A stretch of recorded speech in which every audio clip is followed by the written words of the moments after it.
Hey y'all, and welcome to another episode of Highly Talkative, where we get high in conversation and discuss many topics from personal to community to anything that's going on in the world. So sit back, get cozy, and let me talk to you. Let's go. All right, guys, and welcome back to another episode of Highly Talkative. Some of y'all know I did not drop on Monday like I was supposed to. Today is Thursday, March 26th, and honestly, we have a lot to catch up on. Okay. So first, let's talk about my birthing experience. Yes, y'all, I finally went into labor and your girl was going through it, okay? I gave birth at 41 and technically 3 because it was a Wednesday. And I talked to my therapist about this and crazily, like, it went completely the opposite of what I wanted it to go, but I would do this experience all over again. Um, Not to like go too much into depth about like my personal business or anything, but I had to end up having a C-section, and I that was like the very last result that I wanted to do. I wanted to give birth naturally. I wanted to experience all the natural things when it came to labor because I had already had 2 C-sections, and I just wanted to feel like, oddly, I don't know how to explain it, like I was a woman. I know that sounds weird because I know I'm a woman, but I just wanted to experience natural birth. But unfortunately, it did not work out for me like I planned to. I did labor naturally for about 4 hours, maybe. I went into labor around 10:30, 11-ish on Tuesday. She ended up being born at 4:30 on a Wednesday. I did end up getting an epidural around like maybe 3 something, maybe no, maybe late 2 something, early 3 something, only because I went in, like I said, at like 10:30, 11, and I was only 2 centimeters dilated. They kept me because my sac had ruptured, but I was only 2 centimeters dilated. And then by the time like 3 o'clock the next morning, which was Wednesday, rolled around, I was only 4 centimeters dilated, but I felt like I was contracting like I should have been 8 or 9, maybe even 10. Like I was going to try to thug it out more if I was, further along. But I had only dilated 2 centimeters from the time I got in until the time I got the epidural. And it just was not a good time. I ended up having a C-section because my contractions were like so intense and so close together that my baby's heart rate was dropping when I was having a contraction. And then when the contraction stopped, her heart rate was like climbing back up, but they were so close together that by the time I was having another contraction, her heart rate would get pulled back down. And so ultimately, we just decided to do a C-section. And I don't know, I guess it was the presence of my mom because I really didn't feel alone when I was going through the C-section. They allowed my midwife, my midwife was there, my doula was there, and my son's godmom was there. And while they were operating on me, they even like let me have my phone next to my head, and I was playing my mom's playlist. And oddly to say, it was just a good time. It was a really good experience. I didn't expect it to go as it went for labor. After labor, I had a little bit of complications, but thankfully, everything kind of worked itself out, and we had got released that Saturday. So we've been home now for what, 4 days? Saturday, Sunday, Monday, Tuesday. Yeah, we've been home for 4 days. My girl is officially a week old. Time literally flies by so fast, but if I had to do that experience all over again, I don't think I would have changed a thing. There wasn't much of anything that kind of like stressed me out or like made me say, I wish I didn't do this. But of course, things just didn't go as planned. Maybe I overplanned, but the universe always works how it's supposed to work. And that's something that I had to keep reminding myself, and something that my son's godmom kept reminding me when I just felt like I kept getting bad news after bad news. But like I said, eventually everything kind of just worked itself out. And I really couldn't be more thankful for how everything happened. Um, and then I did have therapy this week. If y'all don't know, I go to therapy once a week for an hour. I could go twice a week if I needed to, but I go once a week for an hour, and it's very helpful for me. And, talking in therapy, talking to my therapist, it kind of helped me realize that that situation wasn't as bad as in my head I thought it was. It also, just let me see how my support system is so big. And, going through therapy, I've learned to allow people to support me without answering for them, because you just never know who's really in your corner. And even in labor, I kind of like, I guess really let go, and being able to see those people who support me, not saying not that I didn't know, but the unexpected. Um, the support was real, and I appreciate everyone who's really showed up and shown out for me, my girl, my boys. Like, it's really been an amazing experience to be in. My sister has been so amazing. My son's godmom has been so amazing. My dad has literally not left my side. Um, my mom would literally gush over her. I know she would. She would love this little girl so much. She looks just like my son, and well, she looks like both my kids. She looks like my oldest son and my youngest son. Like, I fused them together. Um, it's just, I'm so in love all over again. I never knew that I could feel this feeling all over again, but oh my God, like, being a mom is literally top tier. If you just I don't know how to explain it. If you've ever experienced something like this, you're just questioning how much more love can you give to somebody else when you already have two kids, and you just kind of feel selfish in a way. Like, it all just works. She was literally the missing piece to our puzzle. My boys are so in love with her. My oldest wants to hold her like 25/8. The minute he comes from school, he literally washes his hands and tries to go pick her up, no matter if she's asleep or not. So yeah, this experience overall has been amazing. Shout out to my support system. You guys know who you are, from the football moms to my dad to my sister to my oldest son's godmom to even the nurses that I had while I was in the hospital. They were fucking amazing. My midwives were great. My doulas were amazing. They're even checking on me up until this day. Um, yeah, I felt so supported. Like, even when I was in the hospital and we were talking about another possible surgery that might have been had, my midwife was explaining to me, she doesn't want to force me to do anything. She just wants me to understand, like, the ups and downs of things, but ultimately do what I feel is best for me, which is what I did. And ultimately, I came out on the side that I wanted to be on. So, again, an amazing, minus being due like at 41 and 3. My pregnancy was amazing. I didn't allow much of anyone to stress me out. I really had a smooth sailing in my pregnancy. My girl gave me heartburn out the ass, but rightfully so, because she came out with a head full of hair that I'm manifesting she does not lose.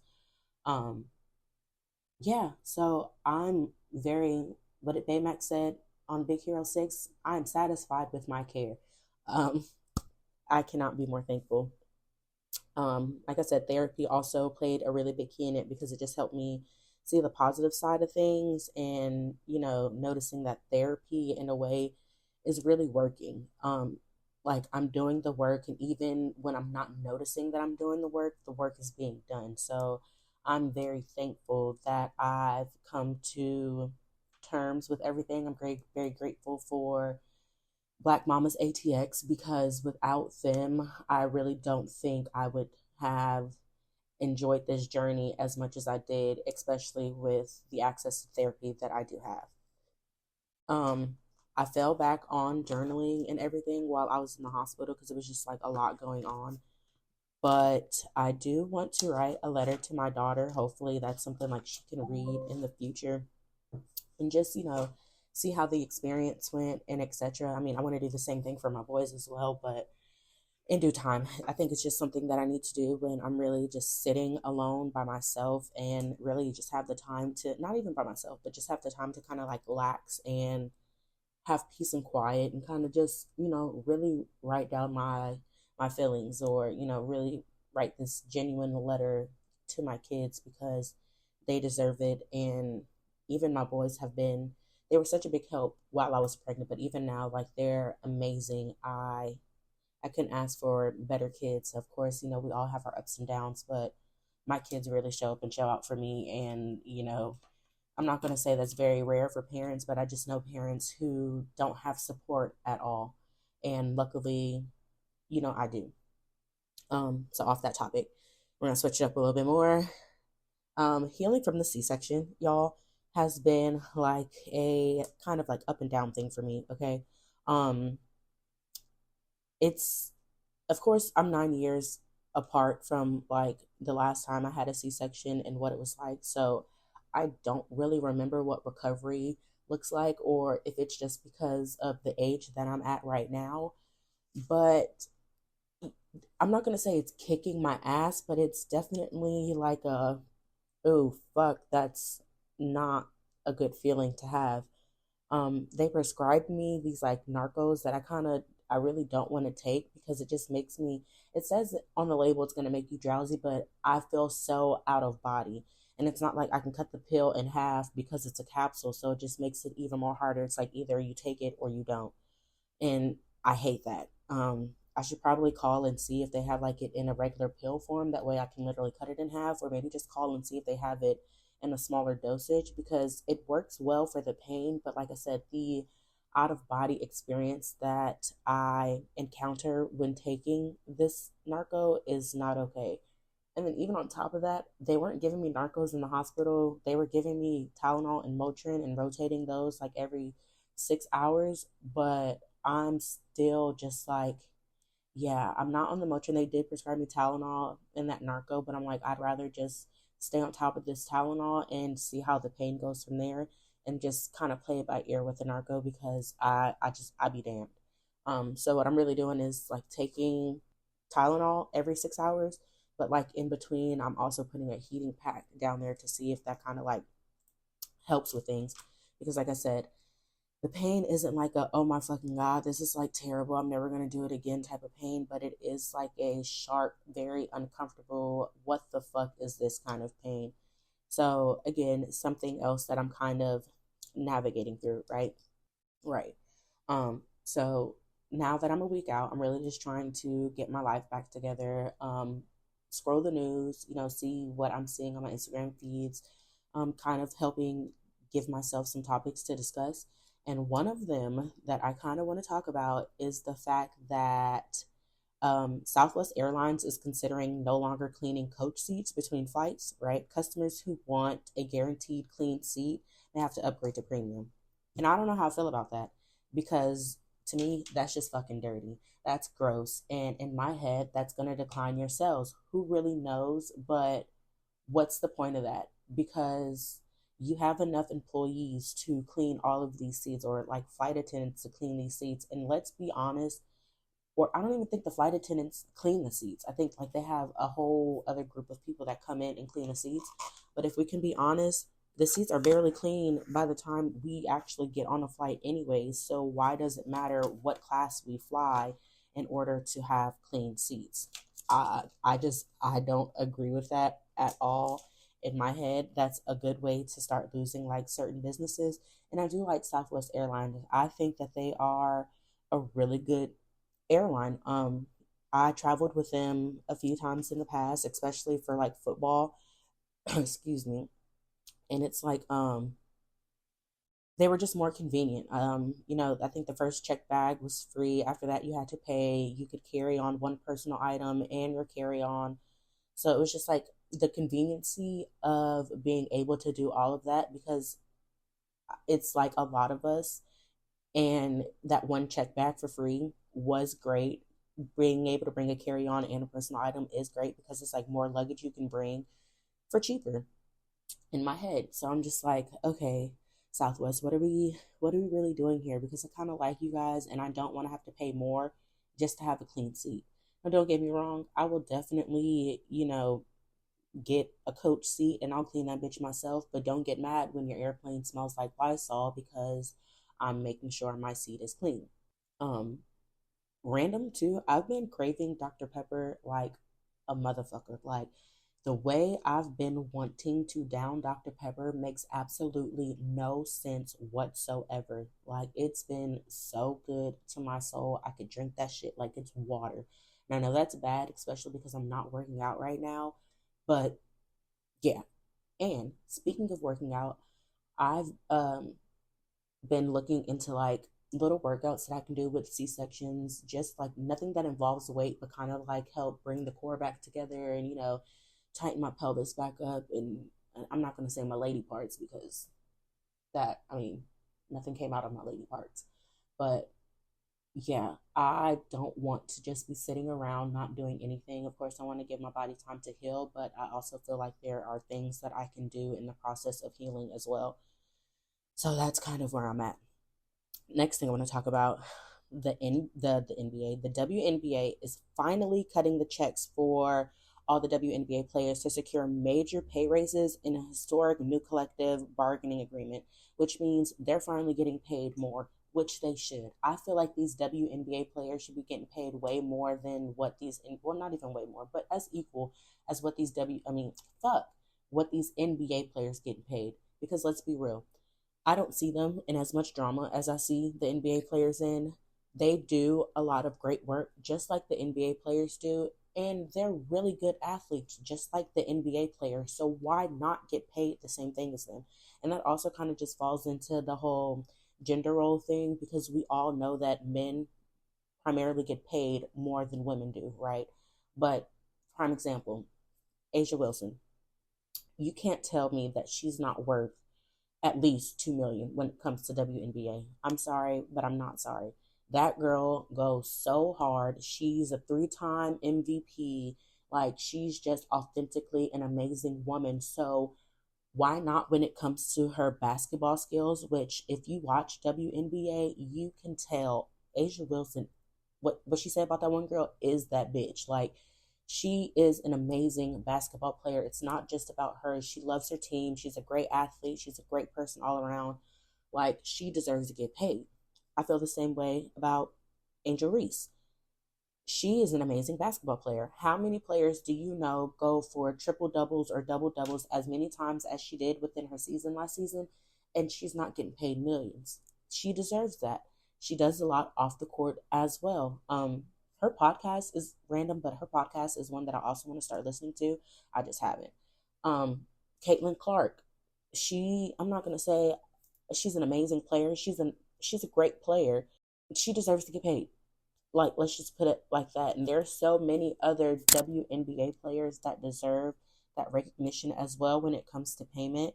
And I'm just like, why not? You know what I'm saying? Like, why not pay them what they're worth? Because at the end of the day, we're trying to make the WNBA bigger and better than what it is. And it really just starts with feeding into your players, because once you feed into them, they're feeling more appreciative. And of course, that's going to bring in more revenue when it comes to games and etc. Because let's be honest, even when it came to, I think it was the LSU in South Carolina, or was it LSU and Iowa?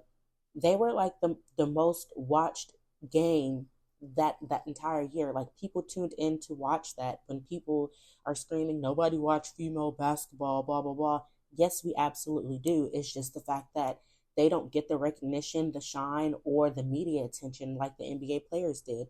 Now, I feel like if they did, then of course that revenue would skyrocket and we would see them on the same platforms as we see these NBA players. And these ladies don't have to work twice as hard traveling overseas to make more money, or do all these 3-on-3 or 1-on-1 or two. Like, they don't have to do all of that to make the equivalent of what an NBA player makes. So I think this is amazing. Okay, I'm for it. I'm all here for it. Another thing, okay, that I've seen in the news is that Jay-Z, I'm not going to say he's going on tour, but he's having 2 concerts come up in, I want to say, July of this year, at the Yankee Stadium out in New York. And I know a lot of people who are hyped about that. I even should call my cousin and see like how he's feeling about it, because he's a big Jay-Z fan. He's from New York. Like, all of my majority of my family is like from up north or whatever. So they're really big on the Jay-Z, Nas, Mace, like all of that, right? So when I heard that news, my cousin was literally the first person that popped in my head, like, oh my God, I wonder how he feels about this, because that's big news. Jay-Z has been quiet for a while now, and we all know Jay-Z has the bangers. Like, there is a lot of good music that Jay-Z has, especially if you're from like up north, New York, New Jersey, whatever like that. You follow Jay-Z because that's where he's from. So I'm really excited to see how that goes. And I know a lot of people are like, I wonder if he's going to bring Beyonce out. And I'm thinking the same thing too, because they have a couple songs together. So why not hit them with the 2-for-1, make hella money? So I'm kind of excited to see how that goes. I wonder if there's like a way I can kind of finagle myself into that concert or like around that time. But we'll have to see because I'm also going to have a lot going on. Like my kids are still wanting to do sports, they're still wanting to run track. I missed the deadline for registration for one track team, but I'm just trying to see if like I can still get them in for them to just train. They still want to do flag football. They want to do basketball. They want to do all the things.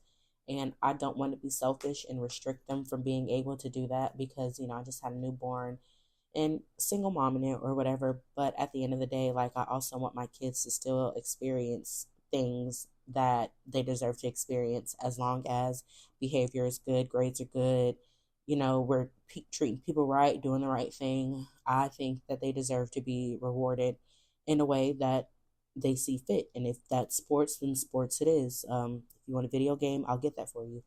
But I don't want to just keep giving my kids what they ask for without having to have something, given back to me in return. Like I said, I don't ask for a lot, just the basic things like be a good person, be a genuine, like be a genuine human being, have good grades. It's not that hard. So yeah, that's kind of where I like stand with those things. I also seen that Big X the Plug, I think, came out with a new song that I need to go check out if I'm accurate. Um, those who kind of like personally know me, y'all know I'm everything Texas, okay? Love me some fucking Charlie Boy, love me some Damn D, love me some Big X the Plug. I do love the Mexican OT. Like I'm I'm big Texas through and through. 25 lighters on my dresser, yes sir. I got to get paid. I'm a big music girly. I listen to it all. Like my playlist can go from punk rock to emo to gospel music to country to trap music, all within a matter of 45 seconds. And I'll be in that car rocking the fuck out of it because I'm singing each genre word from word. I don't discriminate, baby. I love the music. Um, yeah, so let me see.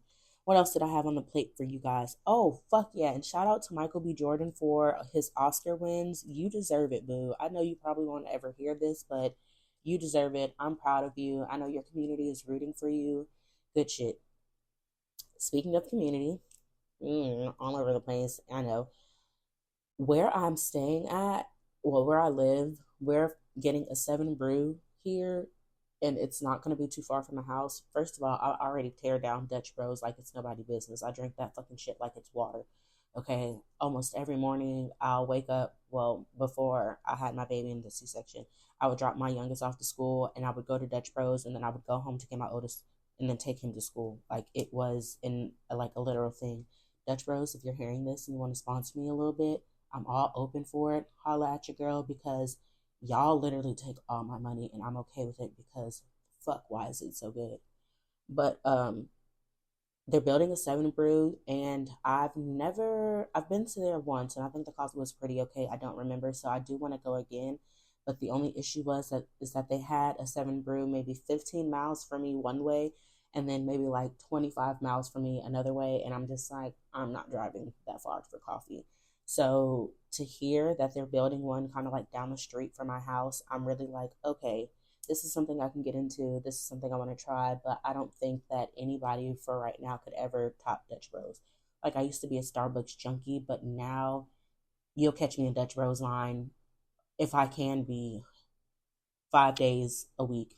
And that's literally like after I drop my son off to school. But because I can't drive right now because of the C-section, I literally just have been asking people to bring me Dutch Bros, and thankfully they have been. So shout out to y'all. Um, this podcast really isn't going to be that long because I mean my week wasn't, yes, it was eventful, but it wasn't filled like all my other weeks because I was going through labor. So I have something for y'all, but not much. So I'm gonna kind of like dial it back and end it there. Of course, I appreciate everybody who listens and everybody who supports. My streams have been amazing. I'm gonna, continue to work that up. Y'all, please follow me on Instagram at highly.talkative. Send me an email if you guys want me to discuss something, or if you see something that pops up that nobody really talks about, or even if you just have some general feedback or positive affirmation to send me. Email me at highlytalkative@gmail.com. Follow me, like I said, on Instagram at highly.talkative. You can follow me on Facebook at Highly Talkative. You can subscribe to me on all major podcast platforms to include Apple Podcasts, iHeart, Spotify.